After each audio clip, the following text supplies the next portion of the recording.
অবরুদ্ধ নিশীথ পর্ব ৩২ লেখিকা তেজস্মিতা মর্তজা আর তোমাদের সঙ্গে রয়েছে আমি প্রীতম। তো চলো উইদাউট ওয়েস্টিং এনি টাইম শুরু করা যাক।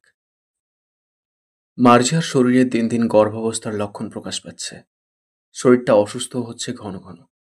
ডাক্তার দেখিয়ে ফিরতে ফিরতে সন্ধ্যা হয়ে গেল। রাস্তার মোড়ে রিক্সা নামিয়ে দেবার পর হাঁটতে হাঁটতে মার্জিয়া আনমনেই বলল, বোরকা ছাড়া তোমাকে দেখতে একটু ভাল লাগে না অন্তু। জয় আমের কি বলে জানেন, আমার খুব ভালো লাগে যখন কারো আমাকে ভালো লাগে না। কথাটার মর্ম আছে তাই না? তোমারও কি তাই? মানে আমার এখন তোমাকে দেখতে ভাল লাগতেছে না, এইটা তোমার ভাল লাগতেছে? অন্তু অল্প হাসল। চরিত্রহীনদের বোরখা পরতে নেই ভাবে। মার্জিয়া গম্ভীর হয়ে বলল, তাহলে ওই জানোয়ারের কথা বলবো না আমার সামনে। হইতে পারে তোমার স্বামী, কিন্তু আমার শ্বশুর একটা কথা বলতো, গুয়ের এপিটোপিট সমান। তা খোঁচাতে গেলে তুমি নিজেই নাপাক হবে। সেটা তোমার গায়ে লাগবে, তাতে তোমার শরীর নোংরা হবে। এতে গুয়ের কি কোনো ক্ষতি আছে? তুমি কি করতে চাও বলো তো? তোমার কিছুই বুঝি না আমি। কিছুই করতে চাই না। কিছু না করতে চাওয়াটাই এখন সবচেয়ে বড় করতে চাওয়ার বিষয় আমার। মার্জিয়া ক্যাট ক্যাট করে উঠল। আবার শুরু করলা? বলছি না তোমার এসব হেয়ালি কথা শুনলে রাগ হয় আমার। সহজভাবে কথা বলবো আমার সাথে। কঠিনের কি আছে? আপনাদের সমস্যা আমার বোরকা না পরা নিয়ে। আম্মু এই জন্য কথা বলেন আমার সাথে। অন্তু চুপচাপ কিছুটা দূর হেঁটে হঠাৎই বলতে লাগলো, আপনি ছিলেন না সেদিন। আমার গায়ে থুতু পড়েছিল মানুষের ছুঁড়ে দেওয়া। কেন জানেন? পুরুষ ঘরে ঢুকিয়ে কাপড় খোলার অপরাধে। শুনতে খারাপ লাগছে? আরো খারাপ কথা শুনুন। টেনে হিঁচড়ে খুলে ফেলা হয়েছিল আমার বুক থেকে ওড়নার পর্দা। মাথায় জড়ানো গামছাটা কেড়ে নিয়ে চুলগুলোকে আলগা করে ফেলা হয়েছিল। এই সুন্দর যাত্রাপালার দর্শক ছিল সেদিন হিউজ পরিমাণ। কিছু বলবেন? মার্জিয়ার হাঁটার গতি কমে যায়।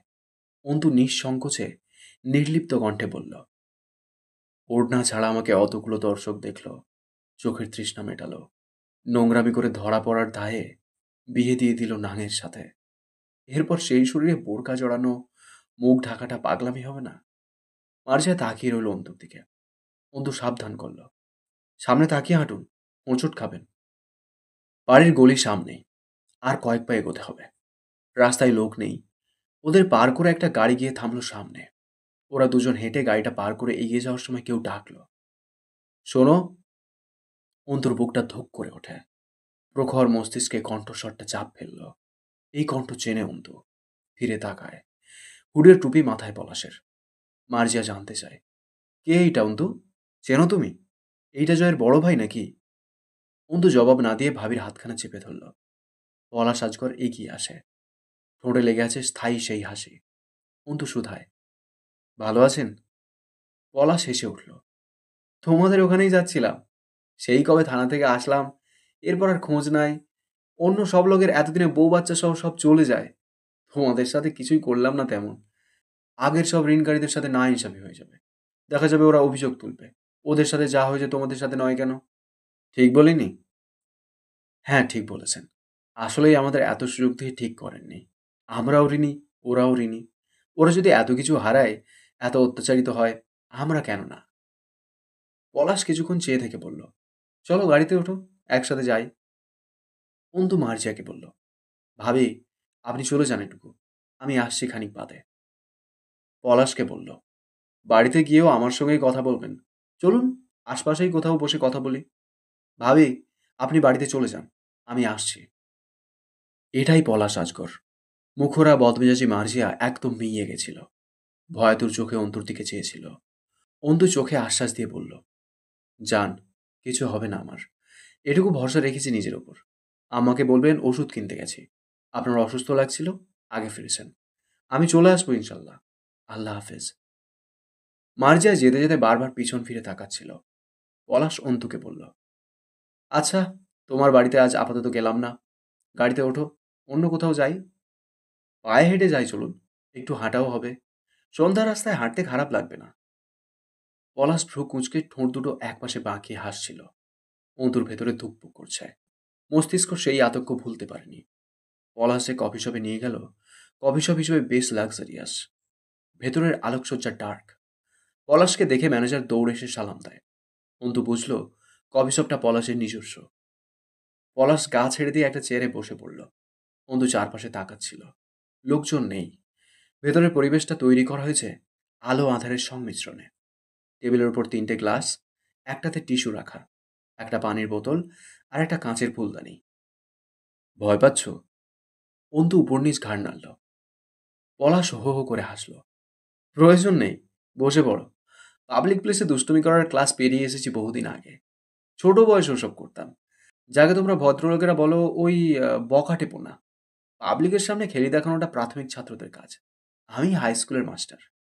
অন্তু পলাশকে যতবার যতক্ষণ দেখেছে ততবার ততক্ষণ পলাশের ঠোঁটে হাসি আর জলজলে চোখ দুটোয় ভয়ানক এক ইশারা খেলতে দেখেছে। পলাশ কফি আনতে বলল একটা ছেলেকে। আপনার টাকা দুদিনের মধ্যে দিয়ে দেবো। আপনি ছাড়াও আরও কিছু পাওনাদার আছে। জমি বিক্রি করতে হবে। জমি নিয়ে কিছু সমস্যা রয়েছে, সেগুলো মীমাংসা হচ্ছে না, বিদায় দেরি হচ্ছে। এর মাঝে আব্বুর ইন্তাকাল হলো। আমি আপনার কাছে ২ দিন সময় চাইছি। এবার আমি সময় নিচ্ছি। তোমার বাবা মারা গেছে? ইন্না লিল্লাহ। পলাশ দুঃখিত হওয়ার নাটক করল।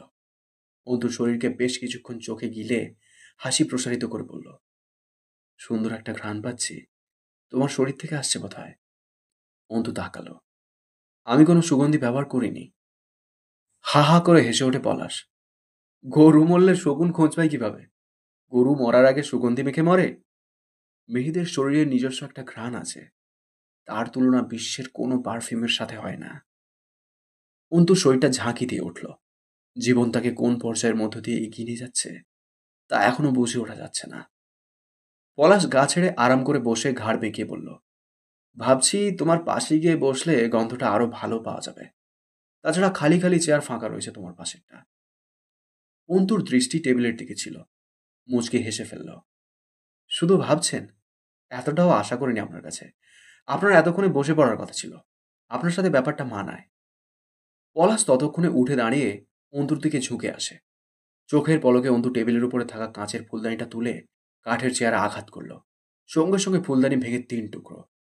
হাতে থাকা টুকরোটা পলাশের গলায় উঁচু হয়ে থাকা স্বর্ণালীর উপরে ধরল। পলাশ চমকে গিয়ে ঝুঁকে পড়া থেকে সোজা হলে অন্তু উঠে দাঁড়াল। ভাঙা কাঁচের চাপে পলাশের গলার চামড়া ছেদ পড়ে কয়েক বিন্দু রক্ত বেরিয়ে আসে। ভুললে চলবে? সেদিন কোনো রকমে আপনার ডেরায় ছিলাম। আজ পাবলিক প্লেসে জবাই করে রেখে যাবো একদম। তারপর মরার পর যা করার করবেন আমার। জয় আমির আর আপনার মধ্যে ফারাক একটাই, জয় বেঁচে থাকা নিয়ে খুব বিরক্ত। মৃত্যুকে বোধহয় খুব একটা ভয় পায় না, কিন্তু আপনি মৃত্যুকে খুব ভয় পান। অন্তু কাঁচের টুকরো ফেলে দিল ছুঁড়ে। ফ্লোরে পড়ে খান খান হয়ে গেল। অন্তু বসে পড়ে চেয়ারে। পলাশ ধীরে ধীরে ২ কদম পেছায়। টেবিলের উপর থেকে টিস্যু নিয়ে গলার রক্তটুকু মুছে নেওয়ার সময় মুখ বিকৃত করে। আচমকা রেস্তোরাঁ কাঁপিয়ে তোলে পলাশের ফেটে পড়া অট্টহাসির শব্দ। বাচ্চাদের মতো হাতে তালি দিল পলাশ। Mind blowing. আবারও হাসে হা হা করে। চেয়ারে বসে পড়ে ধপ করে। দৃষ্টি স্থির অন্তুর উপর। আমি ভাবতেছিলাম, আমি সত্যিই খুব হয়রান ছিলাম। জয় কাত হলো কিসে? তুমি জানো, মানুষ যেমন ঠোঁটে সিগারেট কেড়ে নেয়, ও সেভাবে মেয়ে ভাগাভাগি করছে আমার সাথে। আর ও তোমাকে বাঁচিয়ে নিয়ে গেল সেদিন আমার সাথে ঝামেলা করে। অথচ ও আমায় চেনে। কিন্তু তুমি সেদিন যেভাবে কাঁদছিলে, ছ্যাঃ, আর ৫টা মেয়ের মতো লেগেছিল। মাগার এরপর একটা চমক। থু, সোজা জয়ের মুখে। আমি খুব ভেবেছি। আমার বউকেও বলেছি তোমার কথা। পলাশ চট করে থামল। কিছুক্ষণ চেয়ে রইল ধুম ধরে চুপচাপ। কিছু মনে পড়েছে যেন এভাবে তুড়ি বাজালো। ওয়েট, আসছি, ১ মিনিট। হাই কমিশন ব্র্যান্ডের ব্ল্যান্ডেড স্কচ হুইস্কি মদের বোতল নিয়ে ফিরল। গল গল করে গ্লাসে ঢেলে তাতে চুমুক দেবার আগে বলল, নেবে ১ সিপ? ও তো মাথা নাড়ল। হুম। চোখ বুজে পুরো ১ শট শেষ করে গ্লাস টেবিলে রেখে বলল, এবার কথা এনার্জি আসবে। তোমাকে সেদিন একদম সাধারণ লেগেছিল। সিট। হতাশ আমি নিজের ভাবনায়। উঠে যেতে যেতে বলল, জয় যেমনই হোক, ওর রুচি ভালো এটা আমি জানতাম। বড় বংশের ছেলে তো, আজ প্রমাণ হলো আরেকবার। একটা ট্রে এনে বসলো আবার। তাতে থেকে ১ টুকরো আদা, কয়েকটা পুদিনা পাতা, সোডার কৌটো থেকে খানিকটা সোডা, ২ টুকরো লেবু, ২ চামচ চিনি নিয়ে তাতে হুইস্কি ঢালল। ২ চুমুক খেয়ে বলল, বারবার ভালো লেগে যাচ্ছে তোমাকে। আমার বউ না থাকলে একটা চান্স নিতাম তোমার উপর। তোমাদেরকে ১ রাত পর ছেড়ে দেওয়া যায় না, বুঝলে? রেখে দেবার মতো তুমি। কিন্তু আমি আমার বউকে খুব ভালোবাসি। আসলেই বোঝা যায়। অনেক বেশি ভালোবাসেন আপনার স্ত্রীকে আপনি। তোমার কাছে ভালোবাসা মানে কি? বুঝি না। অন্তুর দিকে কফি এগিয়ে দিয়ে বলল, আমার সমস্যা কি জানো? আমাকে ভয় পাওয়া লোকের তো অভাব নেই। সেসবের ভিড়ে ব্যতিক্রম হিসেবে আমার বিরুদ্ধে অস্ত্র ধরা কারো সামনে খুব কাবু হয়ে যায়। দুনিয়ার খারাপ মানুষের আর একটা স্বভাব আছে। এরা ভালো মানুষের উপর খুব সহজে পিছলা খায়। একে বলে বিপরীতে আকর্ষণ বোধ করা। পজিটিভ নেগেটিভ তারের মতো ব্যাপার আর কি। বুঝছো? গা দুলিয়ে হাসলো পলাশ। সাধারণ দেখতে লোকটা, কোনো জাঁকজমকতা নেই। আভিজাত্য আছে, তবে তা প্রকাশের যেন তাগিদ নেই ভেতরে। হুড়ির টুপি নামানো, নকশালদের মতো অস্বাভাবিক লম্বা কাঠামো, জলজলে চোখের মাঝ দিয়ে খিলানোর মতো নাক। হাসলে গা ছমছম করে ওঠে, অথচ সারাক্ষণ হাসে ঠোঁট দুটো। পলাশ জিজ্ঞেস করলো, আর তো কথাই বলছো না, শুধু কি টাকার জন্য এখানে এনেছি তোমাকে? তুমি চাইলে এই মুহূর্তে টাকা সব মওকুফ করে উল্টো আমি তোমাকে টাকা দিতে পারি। বন্ধু চুপচাপ বসে রইল, মাথাটা ফাঁকা লাগছে, উঠে যাবার জন্য পা চলছে না। আচ্ছা, আর কি কি পর্যবেক্ষণ করেছো আমার, বলো শুনি। তোমার কথা শুনতে খারাপ লাগছে না। স্যাহ, গলার কাছে জ্বলছে। এই একটা কাজ করলে। অন্তু বলল, এখন তেমন কিছুই জানা হয়নি। সাধারণ জ্ঞান দিয়ে বিচার করতে জানাশোনার দরকার পড়ে না। যা পর্যবেক্ষণ একদিনেই করেছি। পলাশ আবারও ঝুঁকে পড়ে অন্তুর কানে ফিস ফিস করে বলল, তোমার পর্যবেক্ষণ আর আমার অভিজ্ঞতা, তোমার মানুষ খুন করার ইচ্ছা বিদ্রোহ আর আমার পেশা। চলো, এই নিয়ে একটা সিনেমাটিক খেলা খেলা যাক। ম্যানেজার এসে পলাশের হাতে একটা ইনটেক্ট মদের বোতল ধরিয়ে দিয়ে চলে যায়। পলাশ হিপ ফ্লাস্কে মদ ঢেলে নিতে নিতে বলে, তোমার পেছনে আমার লোক পড়ে থাকবে, আমার আদেশেই থাকবে। ছেড়ে তো দিতে পারি না তোমাকে। বিন্দু জলের মতো বহু দূর গড়াবে তুমি। যা বুঝলাম, তুমি আজকের মতো শিওরে উঠে যতদিন বাঁচতে পারবে ততদিন খেলা তোমার। কিন্তু হারলে দামি মূল্য চেয়ে নেব আমি। আমি কোনো খেলা খেলছি না যদিও, আপনি আমার ভাইয়ের পাওনাদার। ভাই অপারক টাকা পরিশোধ করতে, তাই তা আমার জিম্মায়। তবুও যদি ধরুন আমি জিতে যাই। পলা শরীর টুপি মাথায় তুলল। কি চাও? তখন চেয়ে নেব। পলাশ মাথা দুলিয়ে হাসে। সাবধানে থেকো। আসছি। খোদা হাফেজ। কপালে তর্জনীয় মধ্যমা আঙুল ঠেকিয়ে সালাম জানানোর ভঙ্গিমায় ইশারা করে মদের বোতলটা হাতে ধরে বেরিয়ে যেতে যেতে বলল, রুবেল, ম্যাডামকে কফি না খেয়ে যেতে দিস না। সোমবার বিকেল 4টা। ছাদের ওপর পাশের বাড়ির পুচকে ছেলের ঘুড়ি এসেছিল। তখন জয় কবুতরকে দানা খাওয়াচ্ছিল। ঘুড়িটা ছাদে পড়তেই ধরেছে। তা তো পুচকেটাকে ফেরত দেয়নি। লাটাইট অবধি জোর করে কেড়ে নিয়ে সে এখন নিজে ঘুড়ি ওড়াচ্ছে। সাদা লুঙ্গিটা দুপাশ থেকে এনে দুই ঠ্যাগের মাঝে আটকে রেখেছে। খালি গায়ে গলায় লাল টকটকে চড়া গামছা ঝুলছে। কিন্তু লুঙ্গি গামছার সাথে পায়ে কালো চামড়ার বেল্টওয়ালা ফ্ল্যাট স্যান্ডেল, এটা এক অসঙ্গতি। তারপর আবার চামড়ার স্যান্ডেলটার বেল্ট খোলা। দুর্দান্ত উড়ছে কুড়িটা। কুচকে দাঁড়িয়ে কাঁদছে। জয়ের ভয়ে জোরে কাঁদার উপায় নেই। জয় বলে দিয়েছে, কান্নার সাউন্ড কানে আসলে এখনই ধরে একদম দা দিয়ে কোপ মেরে শূন্যতে খতনা করে দেবো।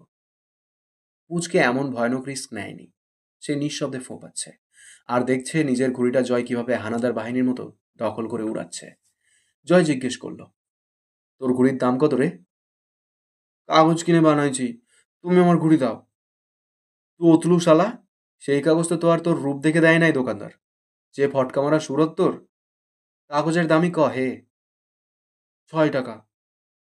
তোর বোন আছে? বিয়ে হয়ে গেছে। সিট। আমি মানুষ খারাপ হলেও লোক ভালো। ভাবলাম তোর বোনকে জ্বালানোর দামে তোর ঘুড়িটা ফিরিয়ে দেবো। সেই বালিতে গুড়। মাইন্সের এঁটোতে মিছিমিছিও মুখ রোচে না আমার। বিয়ে দিবি ভালো কথা, আর কদিন পরে দিলেই আজ ঘুড়িটা ফেরত পেয়ে যাইতি। হ্যাঁ, আমার ঘুড়ি দাও।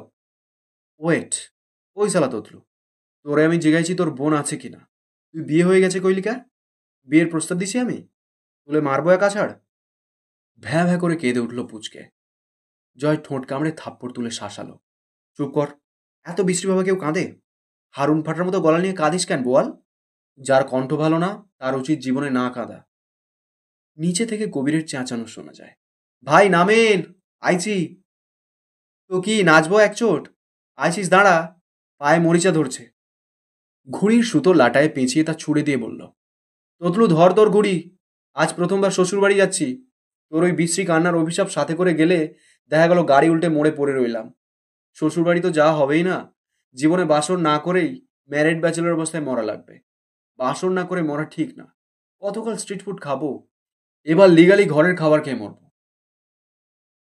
এতক্ষণ শুনলে অবরুদ্ধ নিষেধের ৩২তম পর্ব।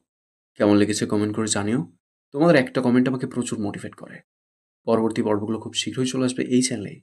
তাই চ্যানেলটাকে সাবস্ক্রাইব করে রেখো। দেখা হচ্ছে খুব তাড়াতাড়ি। ততক্ষণ সুস্থ থেকো, ভালো থেকো। Thank you.